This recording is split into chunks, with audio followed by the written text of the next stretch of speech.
No sé, No, sí, no, no. sí. Ahí estamos. Bueno, bienvenida, doctora Fuentes, nuevamente. Muchas gracias. ¿Cómo le va? Buen día. Bueno, vamos a continuar con la etapa técnica. En este caso va a ser su examen oral. ¿Sí? Vamos a presentar nuevamente a los doctores integrantes de este jurado del concurso número 220, la doctora Tanzi y el doctor Guisini. Doctora Fuentes, usted, perdón, y los acompaña presente ahí en el piso el consejero Sepúlveda. ¿Sí? Bueno, ahora sí. Como usted sabe, va a tener sus 15 minutos para exponer el tema que ha elegido. Va a tener un reloj en pantalla para ir ordenando la exposición. Y posterior a ello, el jurado le va a hacer las consultas que estime pertinentes. ¿Está bien? Sí, muchas gracias. Bueno, la dejo con ellos y suerte, doctora.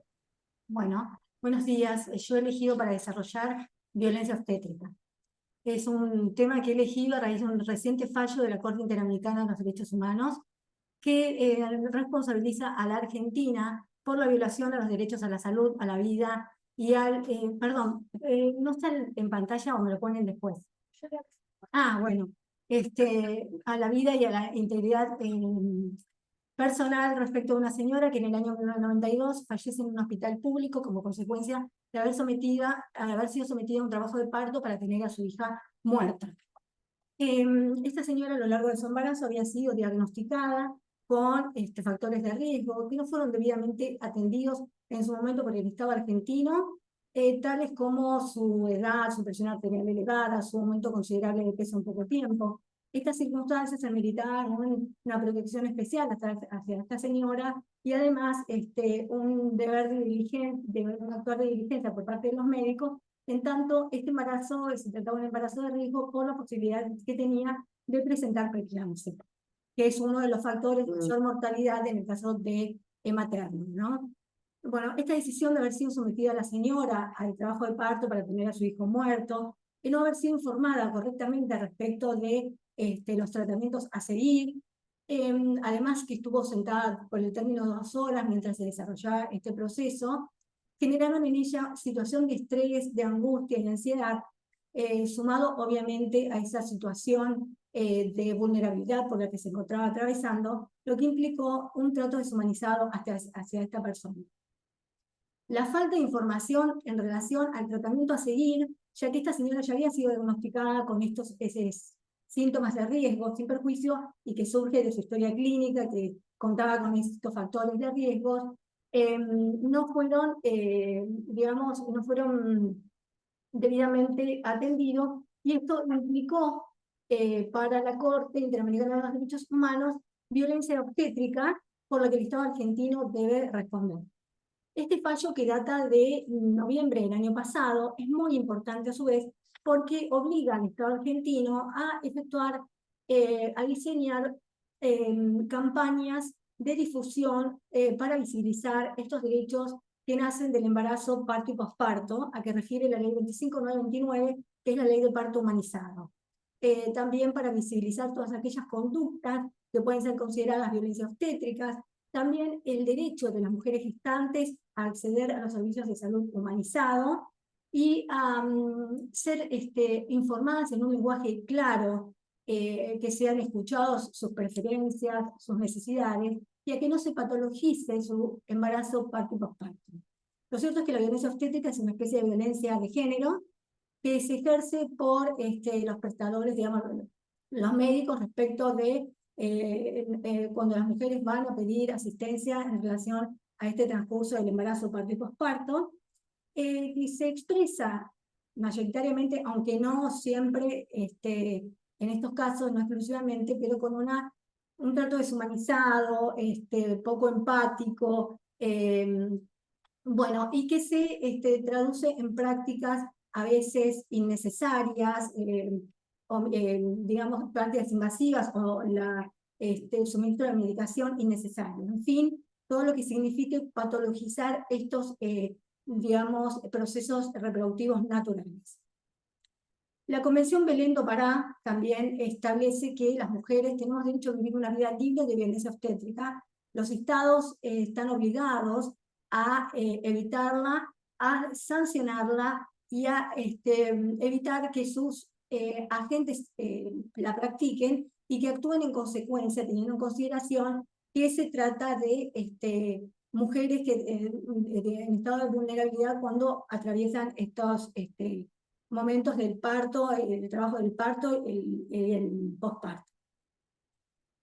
También la ley 26.485 de protección integral para la prevención,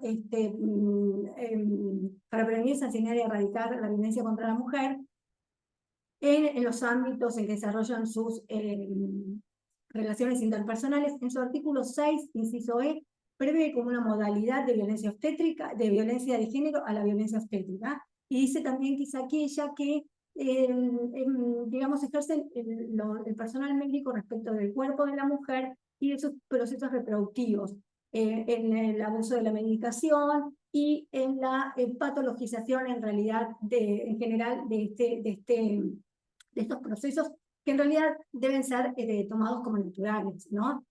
La CEDAW también hace referencia en su artículo 12 a el derecho primero y principal, dice que los estados tienen el deber de remover todos aquellos obstáculos que implican una discriminación hacia la mujer en el acceso a los servicios de salud y acceder en un pie de igualdad con los hombres, y después refiere específicamente al derecho que tienen las mujeres y el deber de los estados de garantizar que estas mujeres durante el embarazo y después del embarazo tengan el acceso a esta atención especializada, a que se les suministre, de ser necesario, durante el embarazo y la lactancia, una nutrición adecuada.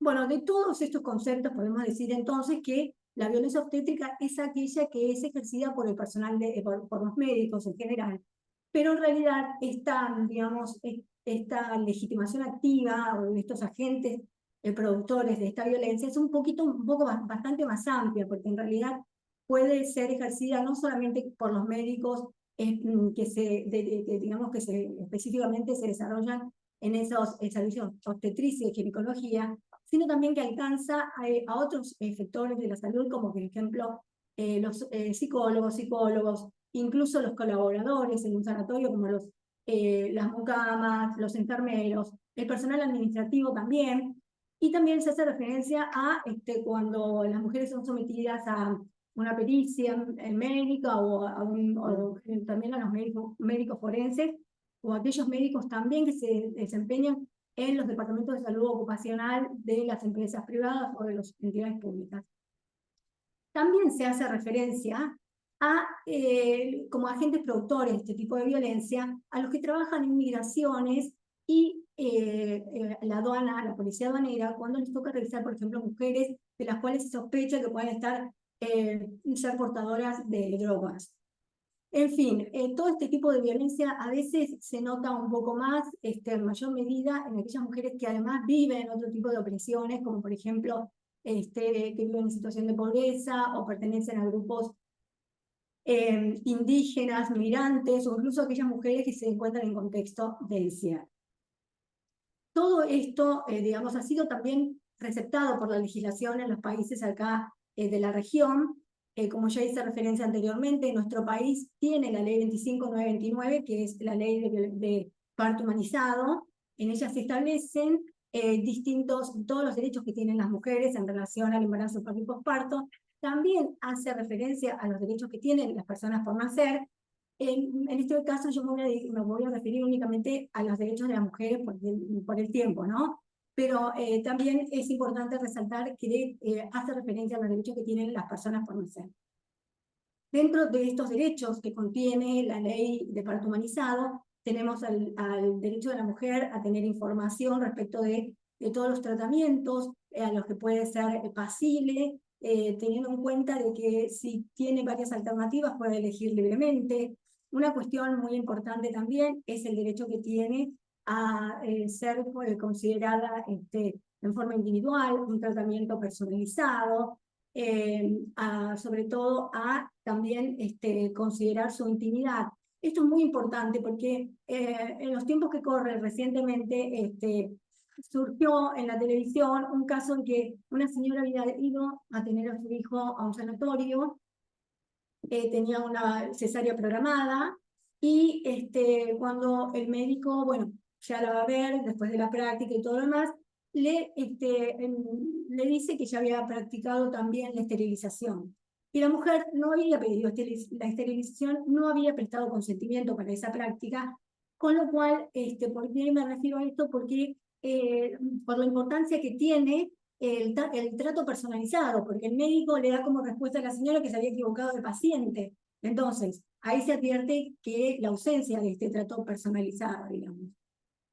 Otra cosa que también se advierte en las mujeres que van a tener sus bebés es que muchas veces no les permiten un acompañante de confianza al momento del preparto y en el parto. Y también, digamos, como otros derechos, se establece el derecho que tienen las mujeres de permanecer mientras están en el sanatorio con su hijo al lado, siempre y cuando obviamente el niño no requiera una atención especializada. Es importante nuestra ley 25929 porque establece también algunos deberes de parte de los médicos para, digamos, asesorar en relación a los impactos negativos que tienen sobre las mujeres y sobre el embarazo, el tema de las adicciones, ya sea al alcohol, a las drogas o al tabaco. También el deber que tienen de informar respecto de los beneficios de la lactancia y asesorar en este aspecto también a las mujeres.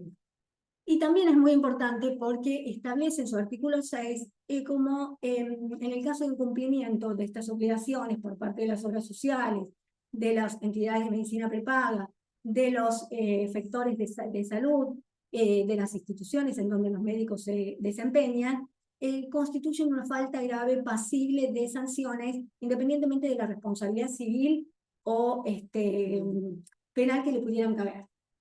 Bueno, nuestro vecino país de Chile también tiene una ley en este sentido. Esta ley es la llamada Adriana. Si bien reproduce más o menos los derechos que tiene nuestra ley de parto humanizado, me voy a referir por qué se llama Adriana la ley, que me parece bastante más importante. Adriana era una chica que tenía 19 años, que en el año 2017 iba a tener a su primer hijo. Ya estaba casi al finalizar su embarazo y comienza a tener algunas molestias, por lo que concurrió en varias oportunidades a a requerir la asistencia. En todas estas oportunidades se la mandó a la casa diciéndole que no, que no era, que tenía que esperar, que en realidad no tenía que tener miedo, todas esas cuestiones que dicen los médicos cuando uno va a pedir asesoramiento en estos casos. Finalmente, la última oportunidad que la chica esta no daba más, le hacen una ecografía y su bebé estaba muerta. Digo beba porque en realidad hasta le tenía el nombre. ¿Por qué hago referencia a esto? Porque yo cuando comencé dije que el fallo por el cual se hace responsable a la Argentina es del año 1992 y refiere a una señora de una edad de casi 40 años. Y en cambio acá estamos en el 2017 de una chica que va a tener a su primer bebé con 19 años. Con esto quiero significar que más allá del desarrollo de la medicina, digamos, de la ciencia, la obligatoriedad de los pactos y todo lo demás, este tipo de prácticas se siguen visibilizando, ¿no?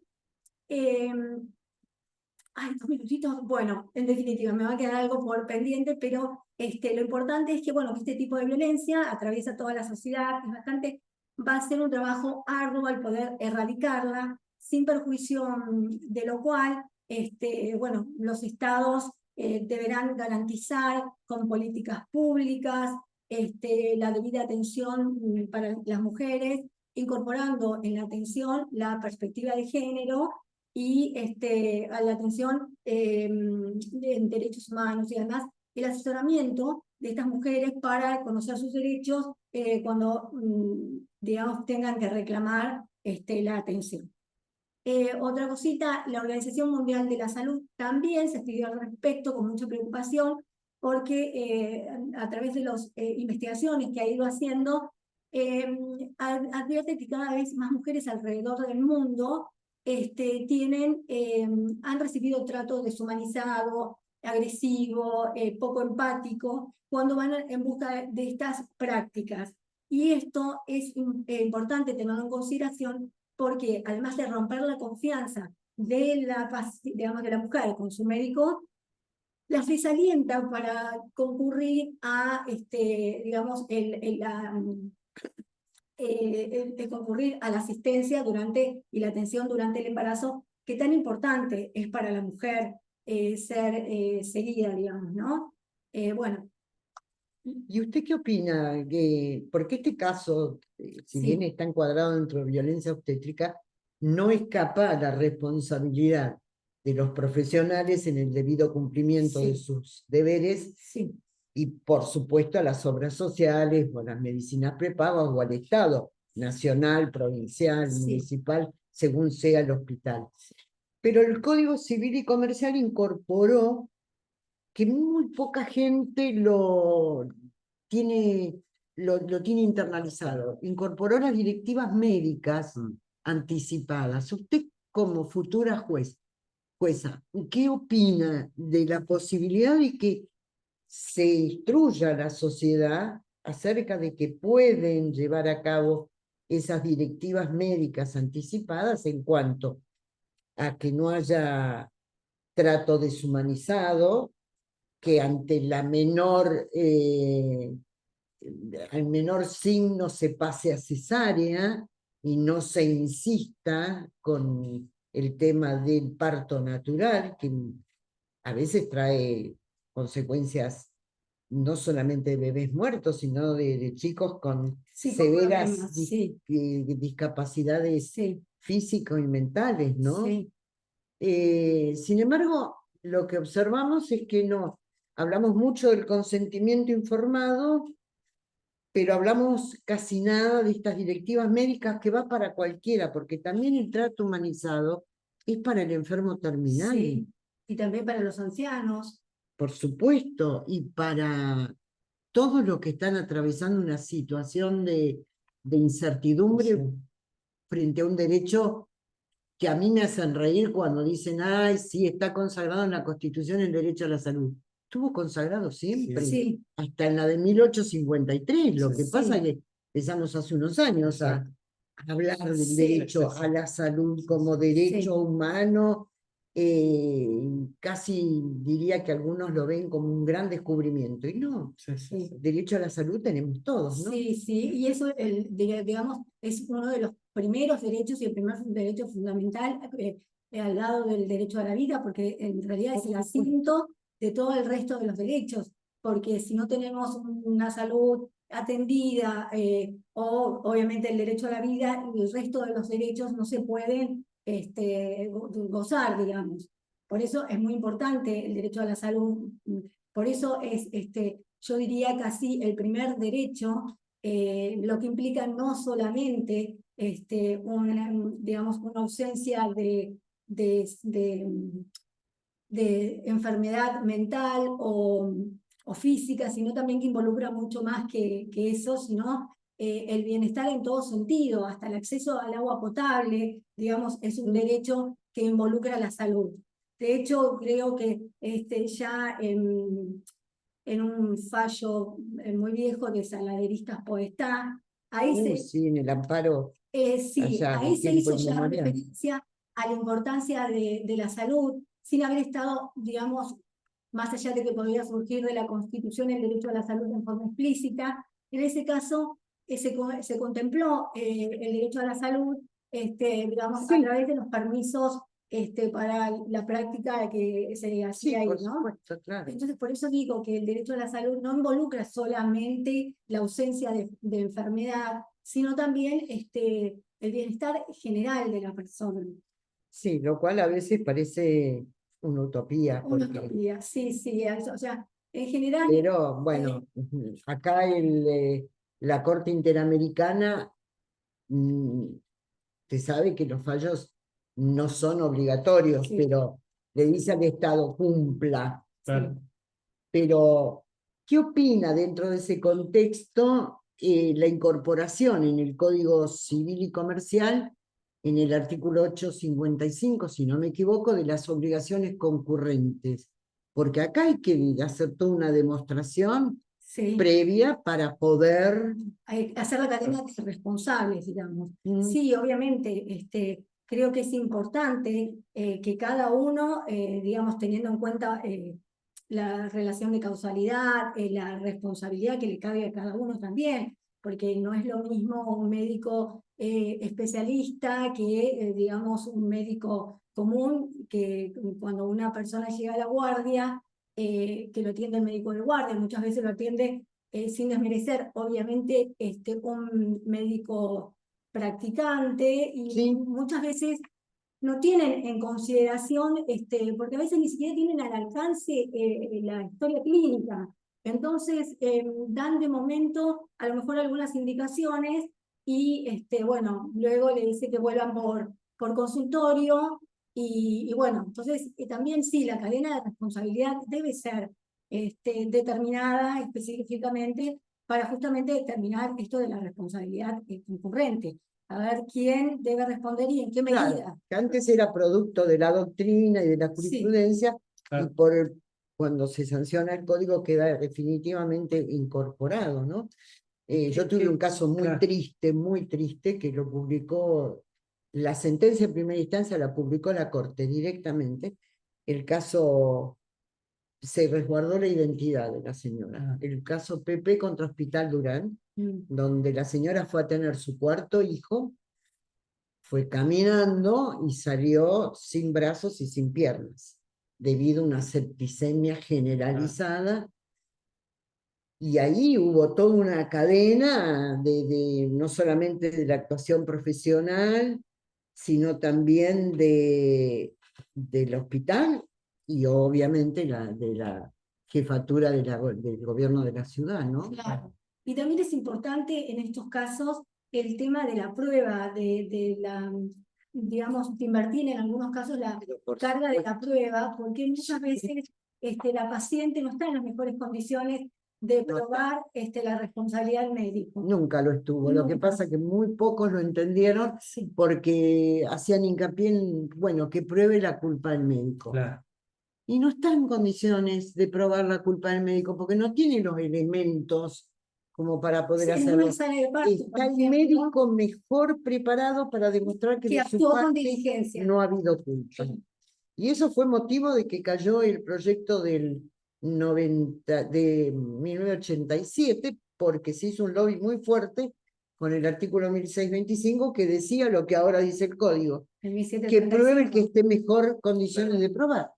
Claro. Pero bueno, Eso somos así. es muy importante a la hora de Sí. resolver acerca de la responsabilidad, porque Por supuesto, profesional, cualquiera sea no estoy hablando de los médicos, ¿sí? en general sí, porque digamos, si bien obviamente la carga de la prueba tradicional es la Sí, que no cabe la rige, menor duda. pero a veces, como usted dice, quien acciona no está en las mejores condiciones de probar justamente esa responsabilidad.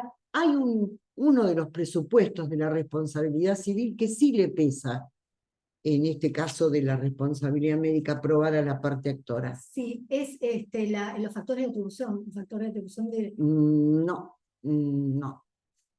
el daño. Ah, perdón, el daño, me confundí, pensé que me estaba diciendo que le corresponde probar A la parte sí, actora, está bien, sí, el daño, claro. el Si no, daño, si no puede probar el daño, porque sin daño no tiene hay responsabilidad civil.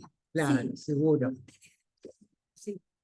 Decime, Fer. Sí, decíamos que usted va a ser jueza de una cámara multifuero, que va a tener que cambiar la toga de acuerdo al tipo de materia que le toque juzgar. Y nosotros tenemos en las cuestiones laborales, respecto de la ley sistémica, la 17348, tenemos una adhesión provincial Sí. de esa ley. ¿Usted qué opina respecto de la operatividad en aquellos casos en donde la persona que sufre un accidente de trabajo no pasa por la comisión médica, pero va a golpear las puertas de los tribunales y dice: yo acá, señores, tengo una incapacidad, necesito que me den una respuesta desde el servicio de justicia. ¿Usted qué piensa en Sí, esos casos? la ley sistémica esta fue justamente creada para facilitarle al trabajador la prueba y todo lo demás para poder acceder rápidamente a su indemnización.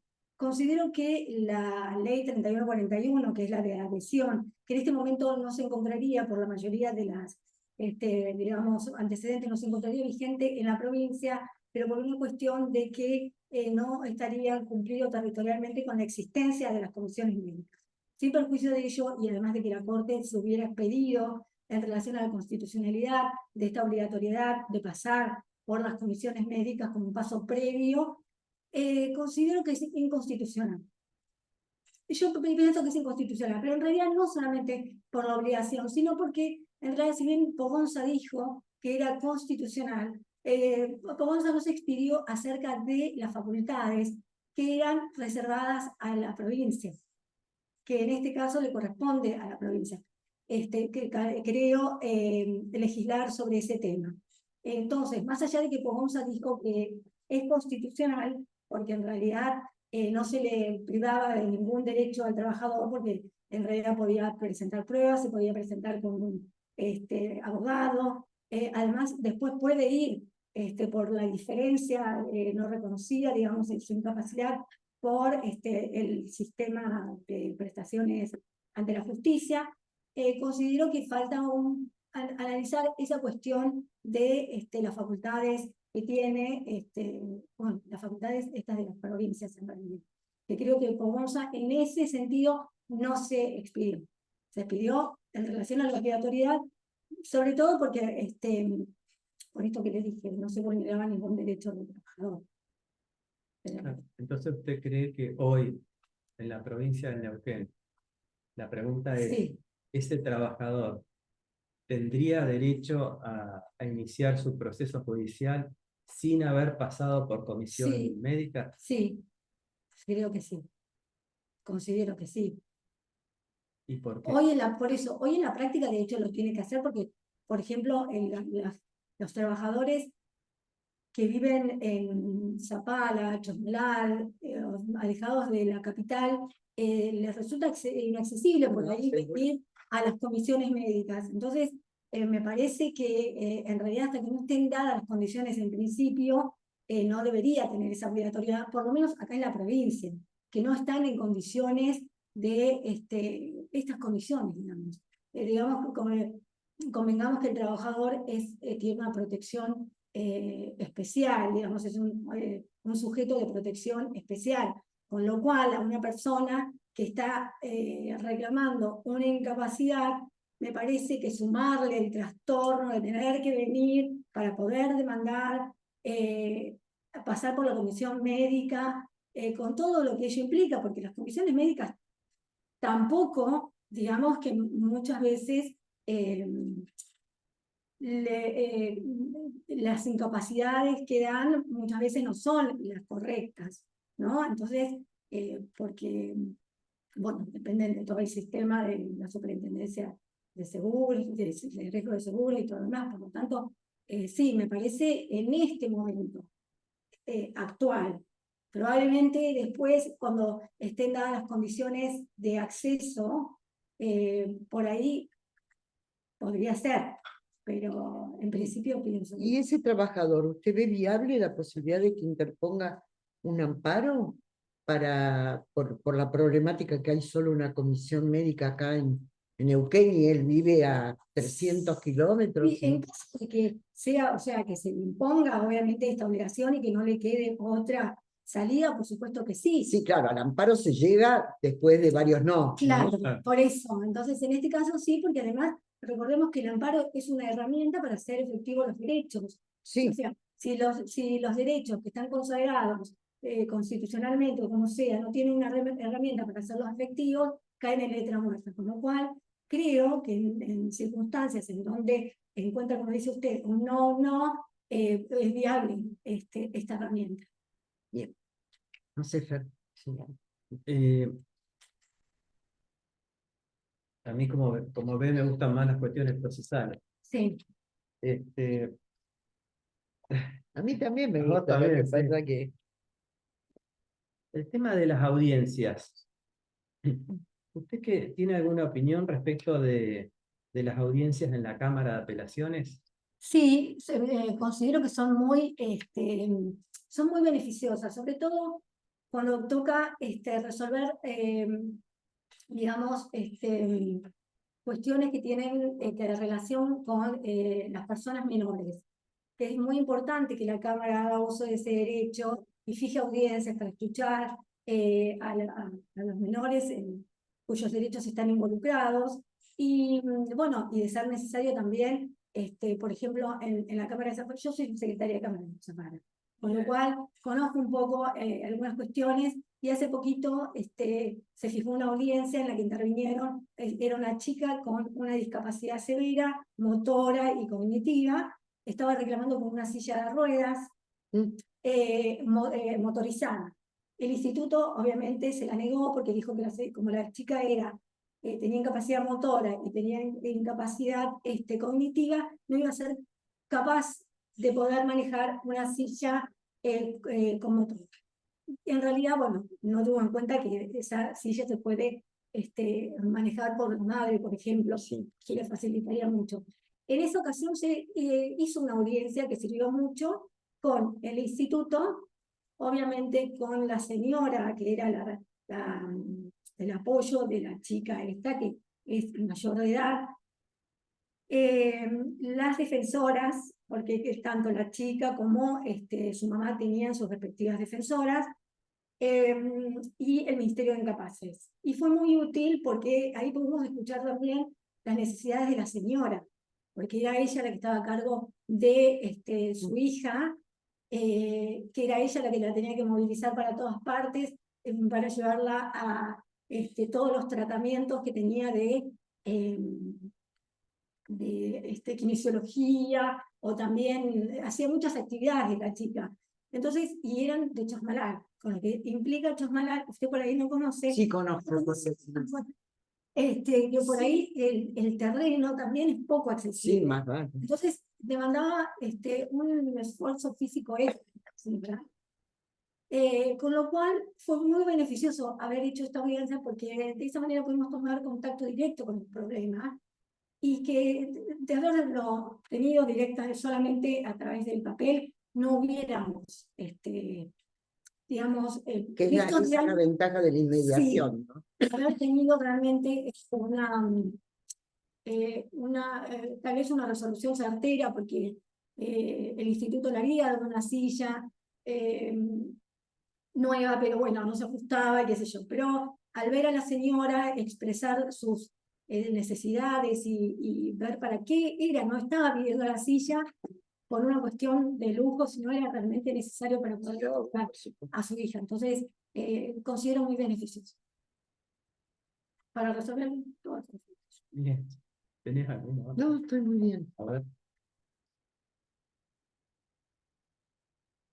Respecto, usted habló de la violencia obstétrica, Sí. ¿no? Respecto de la ley de violencia, ¿usted qué considera en relación a las medidas cautelares?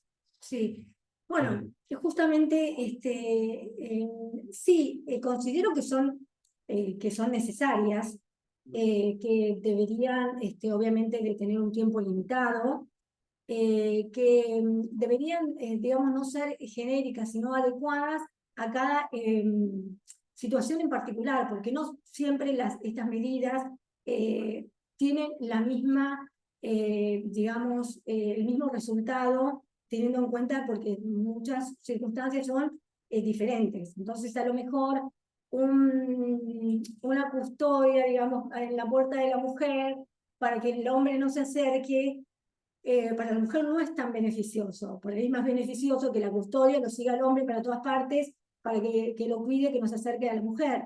Porque siempre, por ejemplo, es la mujer la que sufre, digamos, todas las limitaciones, porque tiene que andar cuidándose, o tener al policía en la puerta, con lo que eso implica, ¿no? Entonces, considero que si bien obviamente que son útiles, siempre son útiles, creo que deberían de ser evaluadas en cada caso concreto y, digamos, aplicar la medida que sea necesaria para ese caso, no una medida genérica, porque normalmente se dice, sí, abstención de ejercer actos de violencia, intimidación en cualquier lugar en donde se encuentre.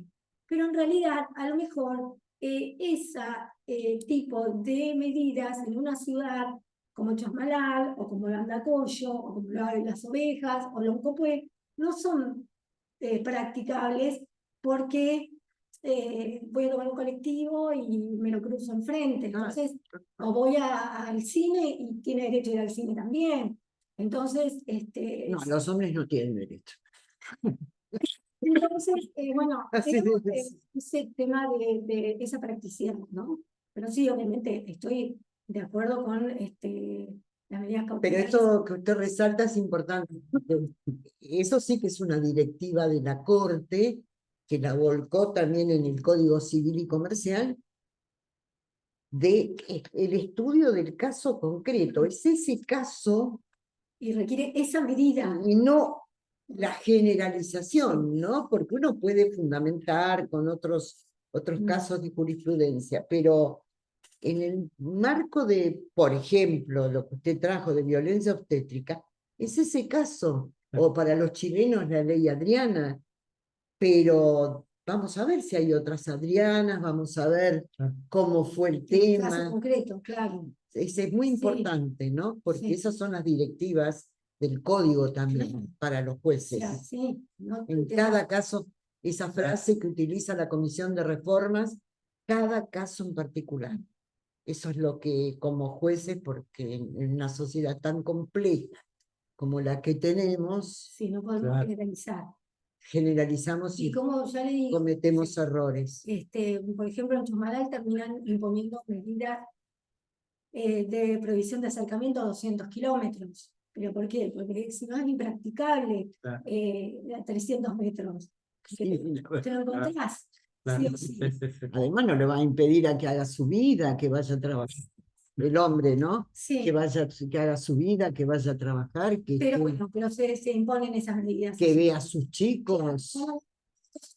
La medida estas, en algunos casos, también involucran a la prohibición de acercamiento hacia los hijos, como la violencia Claro, bueno, generalizada en el contexto para familiar. romper ese vínculo del deber de comunicación Sí, tiene que haber mucho, sí. tiene que haber un informe psicológico fuerte, ¿no? Si Claro. no, todos los chicos tienen derecho a que Estar en comunicarse. ¿Y usted cómo, siendo la secretaria de la Cámara de Zapala, ¿no? Sí. Que es donde se concursa el Sí. cargo de camarista, ¿usted qué cree que puede aportar en cuanto a la celeridad de los procesos, ¿no? Esto que es una demanda de la sociedad, de la justicia es lenta, las respuestas no llegan en tiempo adecuado, Sí. y donde ustedes tienen la particularidad de tener las apelaciones.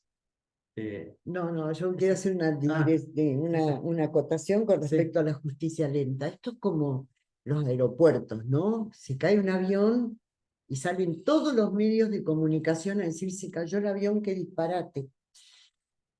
Cuando hay muchísimos aviones que llegan normalmente. Bueno, la vez pasada en una entrevista que me hicieron en Buenos Aires, le digo al periodista, es cierto, hay fallos que tardan la vida, que son los mediáticos, pero si usted viene al tribunal, usted va a ver que hay a lo mejor daños y perjuicios que se solucionaron en un año, Exacto. y en un año y medio desde que tuvo el accidente. Entonces, también no Sí, y muchas veces también se les deja la responsabilidad al juzgado, a la Cámara, y en realidad muchas veces también es responsabilidad de las partes, porque las partes muchas veces, siendo a lo mejor un proceso dispositivo, muchas veces tampoco lo activan con la diligencia necesaria como para recibir una pronta respuesta. Entonces, sí, es importante desde la justicia tomar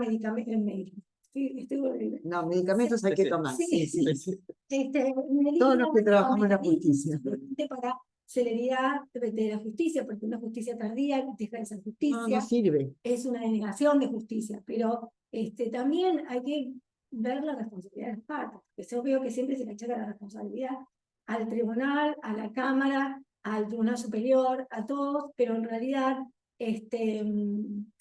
las partes también tienen su cuota y bastante cuota de responsabilidad, sobre todo en la disposición de los... He tenido casos, Claro, sí, yo doctor. lo veo más desde esta Cámara del Interior que tiene varias puertas de entrada, ¿no? Sí. Entran desde Chosmalal, entran desde Zapala, entran de Cutralcó, entran de San Martín de los Andes, y a veces uno en la práctica ve que hay un derecho de un trabajador en un juicio laboral que tiene una sentencia y presentan un acuerdo, y ese juez de primera instancia le dice, yo ya me desprendí de la jurisdicción porque apelaron, y ese expediente por ahí todavía no llegó a la Cámara, y esa persona que tiene su plata para cobrar está dando Que no la vuelta cobra. porque nadie le quiere homologar ese convenio. Sí, en realidad hemos tenido esas situaciones y normalmente cuando los abogados dicen que tienen un convenio, nosotros en forma inmediata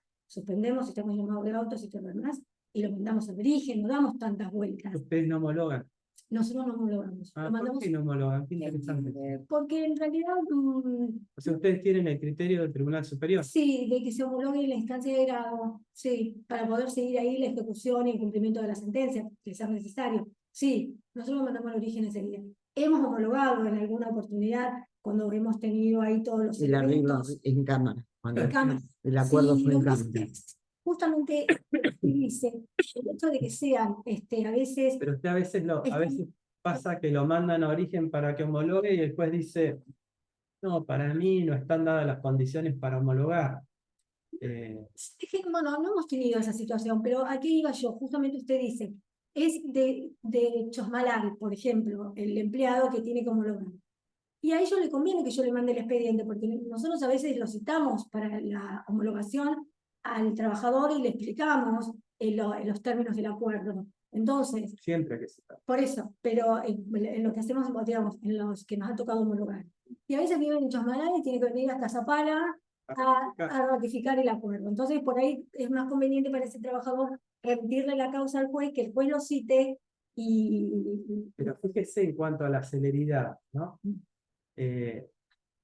Digamos, nosotros tenemos un sistema donde podríamos hacer una audiencia en Chosmalal para la ratificación de esa persona del expediente que ustedes tienen para homologar esa pala, y no hacerlo venir a... A mí me tocó un caso el actor estaba en Estocolmo, le salía más caro Acá a la venir vuelta. claro, y con el sistema que tenemos nosotros, él ratificó. ratificó desde Estocolmo. Pero por supuesto, sí, nosotros también. Zoom y todo. Sí. Nosotros muchas veces, cuando nos toca entrevistas con menores, que son también del interior, hemos incorporado el Zoom, porque también justamente con esto de que tienen que venir, por ahí generan gastos, si bien uno por ahí les puede solventar esos gastos, el chico va a la escuela y pierde el día de la escuela, tiene que viajar en un colectivo, que tiene que salir, a veces nos ha tocado gente que tiene que venir a Luminé, que tiene que salir a las 5 de la mañana para estar y tomar frío en la terminal y todas esas cosas. O sea, hay mucho para descubrir.